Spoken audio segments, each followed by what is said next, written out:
ကဲမင်္ဂလာပါမျိုးတွေကျွန်တော်လည်းအကြောင်းတွေပေါ့နော်ကျမ်းမာရေးတွေရောလူမှုရေးတွေရောတခြားအကြောင်းတွေရောပေါ့နော်အဲ့ဒါကြောင့်ကျွန်တော်ဗီဒီယိုမတင်ပြတာကိုလနဲ့ကိုချီကြသွားပါတယ်အဲ့အတွက်ကြောင့်လည်းတချို့ဆိုရင်လည်းဖုန်းနေနဲ့ဆက်ပြီးတော့မေးကြတယ်တချို့ Viber လာမေးကြတယ်ကျွန်တော် Viber ဂရုလေးမှာတာလင်းကျွန်တော်ဟိုပါပေါ့နော်ကနန်းလေးတွေပေးပြတယ်ပေါ့ဟုတ်လားဒါလည်းတိတ်အများကြီးမပေးပါဘူးကျွန်တော်လည်းအလုပ်တွေရှုပ်နေလို့နော်အဲ့တော့ကျွန်တော်ဒီတစ်ပတ်တော့ကျွန်တော်ပြန်ပြီးတော့တင်ပေးမယ်ဆိုပြီးအားခဲထားတဲ့အတိုင်းကျွန်တော်စပြီးတင်ပေးတာပေါ့နော်အတန်းနိုင်တော့ကျွန်တော်ရက်မပြတ်အောင်တန်းနိုင်လို့လုပ်ပြီးသွားပါမယ်ဒါပေမဲ့ဟိုကျွန်တော်မတင်လို့တာလာပြောနေပဲကျွန်တော် formula တွေကအများတန်းမှန်နေတဲ့ formula တွေကြီးပဲเนาะအဲ့ formula တွေကိုတချို့ကလက်ကင်ထားတယ်တချို့ပတ်တီးဆိုရင်လည်းကျွန်တော်ပေးထားတဲ့ပတ်တီးအတိုင်းပဲကစားကြတယ်เนาะအဲ့ရလေးကြတော့အောင်ကြတယ်ပေါ့เนาะဒီလိုတစ်ခွက်ကောင်းနှစ်ခွက်ကောင်းဆိုတော့ကျွန်တော်လည်းမပေးပြစ်ဘူးเนาะပေးတိုင်းလည်းအောင်မှာမဟုတ်ဘူးပေါ့เนาะဘာလို့လဲဆိုတော့တစ်ခွက်ကောင်းနှစ်ခွက်ကောင်းဆိုအမတန်ကိုအောင်မြင်ဖို့ကခက်ပါတယ်ကဲအဲ့တော့စကားတွေပြောတာနောက်မှပဲပြောတော့မယ်เนาะအဲ့တော့ကျွန်တော်တို့20လေးပဲစမယ်60ခုနှစ်ကနေစမယ်9 3 9 2 20လေးတွေအရင်တိုင်းမှာပဲเนาะ3 9 9 8 3 9 4 2 3ဆိုပြီးဒီလိုမျိုးကျွန်တော်ထွက်ထားတာလေးရှိပါတယ်အဲ့ဒါလေးကိုကျွန်တော်တို့တွက်သွားပါမယ်ဗျเนาะအဲ့တော့ကျွန်တော်တို့ဘယ်လိုတွက်တယ်လဲဆိုတဲ့အခါကျတော့ဒီ8နဲ့ဒီ2နဲ့ကိုပေါင်းပါမယ်တဲ့8နဲ့2နဲ့ပေါင်းတော့ကျွန်တော်တို့3ညရဲ့ပါဝါက9 3ညရဲ့နှစ်ခက်ကခွန်3ည9ခွန်ဆိုတော့ဒီ3လုံးဒီအပြင်မှာထွက်ရမယ်တဲ့ကဲเนาะအဲ့ဒီမှာကျွန်တော်တို့ဘာထွက်သွားတယ်လဲဆိုတဲ့အခါကျတော့3ည6တဲ့3ည6မှာ3ညတစ်လုံးထိပြီးအောင်ခဲ့ပါတယ်ခွန်8တဲ့ခွန်8မှာလည်းကျွန်တော်တို့ခွန်တစ်လုံးထိပြီးညာရောမနဲ့ကောအောင်ခဲ့ပါတယ်ဗျเนาะဒီနီးလေးတွေကျွန်တော်ကဒီ20ပဲဖြစ်ဖြစ်ဟိုဟာတွေပဲဖြစ်ဖြစ်ကျွန်တော်နီးတွေကတော်တော်မာတဲ့နီးတွေပါအခုကျွန်တော်နားထားတာကြီးကြာပင်မဲ့လည်းကျွန်တော်နီးတွေမပြတ်ဘူးပြတ်တဲ့အပင်လေးလည်းရှိတယ်ပေါ့နော်ဒါပေမဲ့အမြဲတမ်းပြန်မှန်နေတာလေးကိုတွေ့ရမှာဖြစ်ပါတယ်ကဲနောက်တစ်ခါနောက်တစ်ပြန်တွက်မယ်8 1 9 2 5 ခွန်9 3 3 4 9ဆိုပြီးဒီလိုမျိုးကျွန်တော်ထွက်ထားပါတယ်အဲ့ဒါလေးကိုကျွန်တော်တွက်ပါမယ်တွက်မယ်ဆိုတဲ့အခါကျတော့ဒီခွန်နဲ့ဒီ3ညနဲ့ပေါင်းခွန်မှာတဲ့ခွန်ရဲ့ပါဝါက2ခွန်ရဲ့နှစ်ခက်က3ညခွန်2 3ညဆိုတဲ့ကီး3လုံးရပါတယ်ဒီခွန်2 3ညဆိုတဲ့ကီး3လုံးဟာဒီပြင်မှာထွက်ရပါမယ်တဲ့နော်အဲ့မှာကျွန်တော်ဘာထွက်သွားတဲ့ဆိုတဲ့အခါကျတော့3 1တဲ့မအောင်ပါဘူး3ည3နဲ့3ည3မှာတော့3ညတစ်လုံးထိပြီးအောင်ခဲ့ပါတယ်အမျိုးတို့ကဲနောက်တစ်ပြန်တွက်ပါမယ်5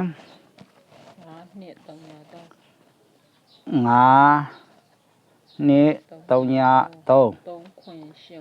3 ခွန်8 5 4 5 ခွန်ဆိုပြီးဒီလိုမျိုးကျွန်တော်ထွက်ထားပါတယ်အဲ့ဒါကိုကျွန်တော်တွက်ပါမယ်ထွက်မယ်ဆိုတဲ့အခါကျ8နဲ့5နဲ့ပေါင်း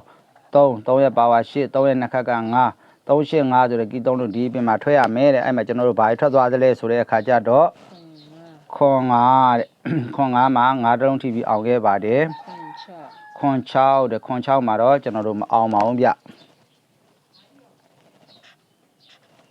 ကဲနောက်တစ်ပြန်တွက်ပါမယ်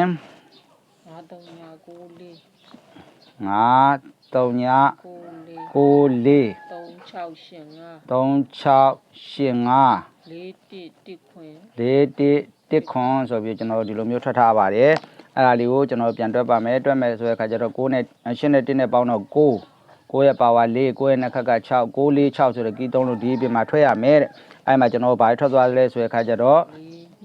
4 2တဲ့4 2မှာ4တစ်လုံးထိပြီးအောင်ခဲ့ပါတယ်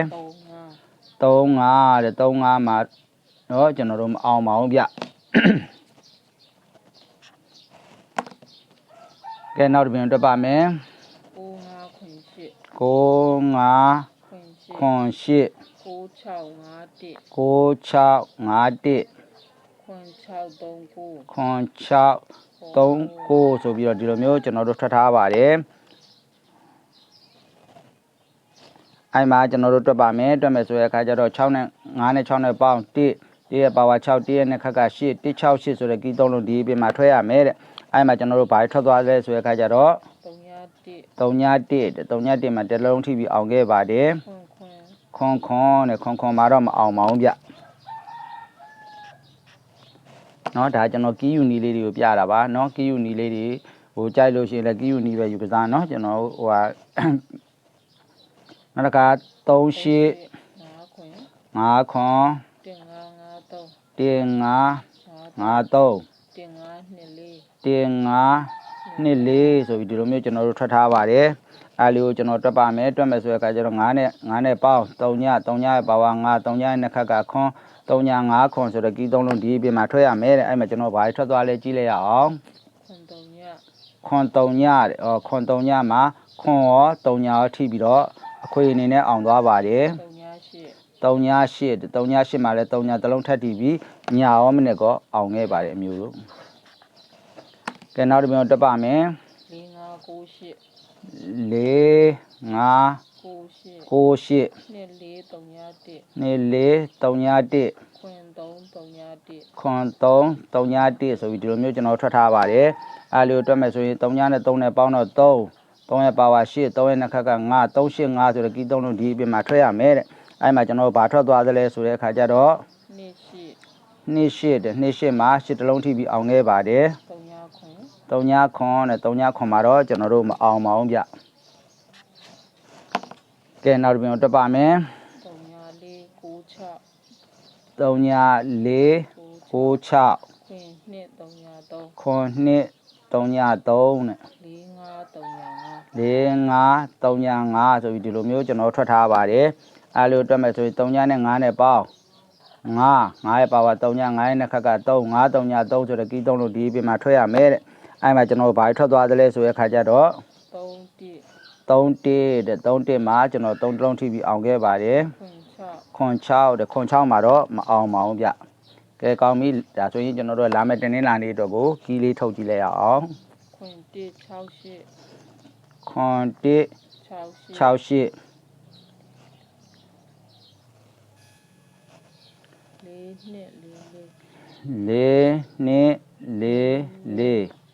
8 4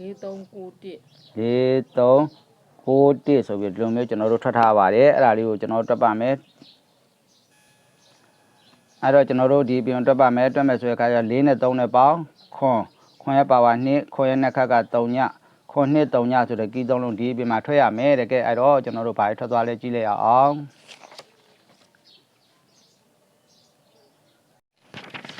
အဲ့တော့ကျွန်တော်တင်းလာနေအတွက်ကီးလေးထုတ်မယ်ဆိုတော့စာကလေးတစ်ချိန်လိုက်မယ်နော်တစ်ချိန်လိုက်မယ်အဲ့တော့တင်းလာနေအတွက်ကခုနကီးရကျွန်တော်တို့ဘာရတယ်လဲဆိုရင်ကီးရခွန်2 3ညရတယ်နော်ကီး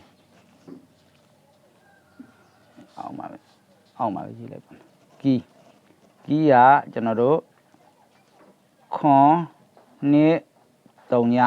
နော်ကျွန်တော်တို့အရင်တော့ကီးထိတ်ကျွန်တော်ပေးတယ်ဒါပေမဲ့ကျွန်တော်ကီးထိတ်ကိုကျွန်တော်ပြန်လဲပြီးစစ်ဆေးအောင်မှာဖြစ်တဲ့အတွက်ကီးထိတ်ဒီကနေ့တော့မပေးဘူးနောက်နေ့တော့ကျွန်တော်ပြန်ပေးပါမယ်နော်အဲ့တော့ကျွန်တော်တို့ခုနထုံးစံအတိုင်းပဲမာစတာကီးကိုကျွန်တော်ကြည့်မယ်ဆိုရင်ပထမဆုံးမာစတာကီးကဘာရတယ်လဲဆိုတဲ့အခါကျတော့ခွန်3ည2 4တဲ့နော်ခွန်3ည2 4ဒုတိယမာစတာကီးက1 6 8 3ကောင်းပြီအဲ့တော့ကျွန်တော်တို့ဒီမှာခွန်3ည2 4ဆိုရယ်ပထမမာစတာကီးနဲ့ဒီ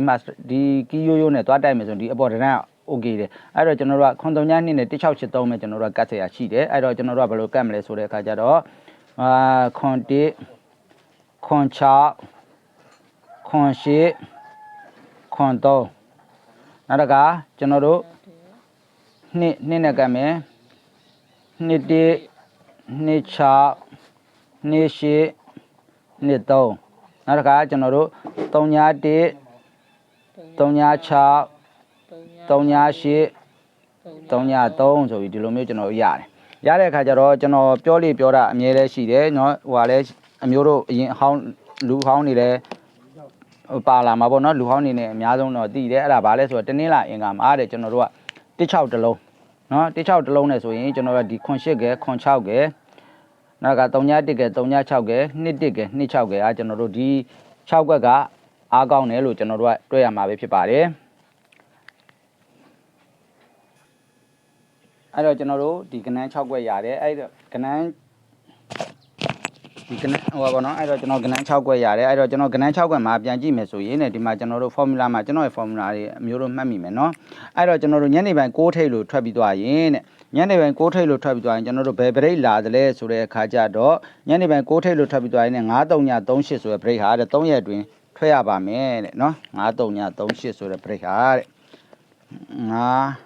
9-3-38ဆိုတဲ့ break ဟာတဲ့3ရက်အတွင်းထွက်ရပါမယ်တကယ်အဲ့တော့ကျွန်တော်တို့ဒီမှာပြန်ကြည့်ရင်9-3-38နဲ့ပတ်သက်ထားဆိုရင်81ကဲ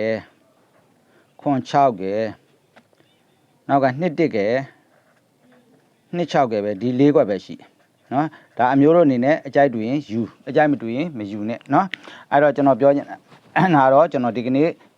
ကျွန်တော်ရဲ့ formula နဲ့ကျွန်တော်ရဲ့နီးအရာဆိုရင်9ကဲ96ကဲ21ကဲ26ကဲပဲရပါတယ်တဲ့နော်21ကဲ26ကဲပဲရပါတယ်တဲ့အဲ့တော့ကျွန်တော်တို့ဒီမှာခါတိုင်းပေးနေကြကျွန်တော်တို့တန်းလေးကျွန်တော်ပေးပါမယ်အဲ့တန်းလေးကလည်းအပတ်တိုင်းလို့အောင်မွဲတွေရနေတဲ့တန်းလေးပါပဲကျွန်တော်ဒီတန်းလေးတွေကို Viber မှာတော့ကျွန်တော်ပေးပြတယ်ပေါ့နော်အဲ့မှာကျွန်တော်တို့တပတ်စာတန်းလေးပေါ့နော်တပတ်စာအနည်းဆုံး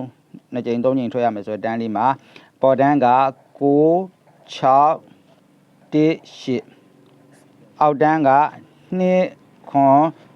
3 5အဲ့မှာကျွန်တော်တို့ပြန်ကြည့်မယ်ဆိုရင်လည်းဒီတိုင်းပဲအနည်းဆုံးဒီကောင်နဲ့မြန်တိုက်ဆိုင်ပြီးထွက်မယ်ဆိုရင်ကျွန်တော်ခွန်1တို့ခွန်6တို့2 1တို့2 6တို့ကဒီမှာခွန်1ဒီမှာခွန်ဒီမှာ1ဒီမှာခွန်ဒီမှာ6เนาะနောက်က2 1ဆိုလဲဒီမှာ2ဒီမှာ1ဒီမှာ2ဒီမှာ6ခွန်အဲ့တော့ဒီ၄ခွက်ကကျွန်တော်အတွက်ဒီကနေ့အကြိုက်ဆုံးလို့ကျွန်တော်ပြောရမှာပဲဖြစ်ပါတယ်အဲ့တော့ကျွန်တော်တို့ဟိုပေါ့နော်ကျွန်တော်လည်းဒီနောက်ထပ်20တက်ကလေးတွေကျွန်တော်ထပ်ပြီးတော့လည်းအတန်းနဲ့ဆုံးလုပ်ပေးပါအောင်မယ်เนาะအဲ့တော့ formula လေးတွေကိုလည်းတချို့ဆိုရင်ရေးမှတ်ထားတယ်တချို့ကတော့ရေးမှတ်ဘူးအဲ့တော့ကျွန်တော်ဒီတိုင်းနေတိုင်းထည့်ပြောသွားမယ်เนาะအဲ့ဒါလေးမှတ်ထားပါအဲ့တော့ကျွန်တော်ပြောချင်တာကညနေပိုင်း4ထိပ်ထွက်ပြန်9-3-38ဆိုတဲ့ break ဟာ3ရက်အတွင်းထွက်နိုင်နေဆိုတဲ့ formula လေးလည်းယူထားပါဒီ20ကတော့ဒါလူခေါင်းတွေအကုန်သိရเนาะကျွန်တော်20ကိုတော့သိပြီးမပြောပြတော့ဘူးဘာလို့လဲကျွန်တော်ဗီဒီယိုရှည်သွားမှာဆိုရတဲ့အတွက်ပေါ့เนาะနောက်အားရရက်မှာကျွန်တော်ဒီ20ဟောင်းလေးတွေကိုပြန်ပြီးပြပါမယ်နောက်ကကျွန်တော်ဟိုရသက်ပံပတ်သီးတွေဆိုလဲကျွန်တော်ပြထားတာရှိပါတယ်တို့ကညာလဲမေးတဲ့လူတွေမေးမယ်နောက်ထပ်အသစ်ဝင်တဲ့လူတွေမသိတဲ့လူတွေရှိမယ်အဲ့ဒါတွေကိုလည်းကျွန်တော်ပြန်ပြီးတော့တွက်ပြပေးပါမယ်เนาะကဲဒီကနေ့တော့ကျွန်တော်ရဲ့တင်ဆက်မှုတွေကဒီလောက်ပဲဖြစ်ပါတယ်အားလုံးစိတ်ချမ်းသာခြင်းကိုယ်ကြီးကျန်းမာခြင်းနဲ့ပြည့်စုံပြီလေကျွန်တော်နဲ့ပြန်ဆုံတဲ့ရက်တွေမှာအားလုံးပျော်ရွှင်စွာနဲ့ပေါက်ကွက်များအောင်နိုင်ကြပါစေလို့ဆုတောင်းပေးဒီကနေ့ဗီဒီယိုဖိုင်လေးကိုကျွန်တော်ဒီမှာနေမဲ့အဆုံးတက်လိုက်ပါတယ်ဗျာ